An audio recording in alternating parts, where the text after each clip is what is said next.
Sir, your reaction, sinasabi nga ni NBA Director Matibag na nag-bribe ka doon sa 18 Marines is 5 million pesos each po. Ano po masasabi niyo? Alam mo, nung una pa lang, kay Gutesa ganyan na yung ginawa nila. Pinapirman lang si Gutesa, sinasabi nila na ako daw ay nag-offer daw ako at si Senator Marcoleta ng pera para magsalita si Sergeant Gutesa.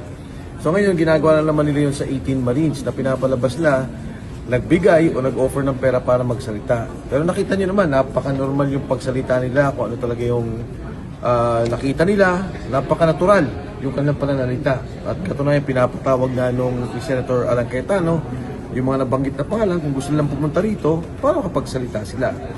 On my last part, ang gusto ko lang sabihin kay Attorney Matibag, huwag mong sayangin ang pondo ng gobyerno para patahimikin yung mga nagsasalita. Gamitin mo ang resources ng NBI, ang poder ng NBI para imbestigan ang totoong issue ang nakawan dito sa ating bansa.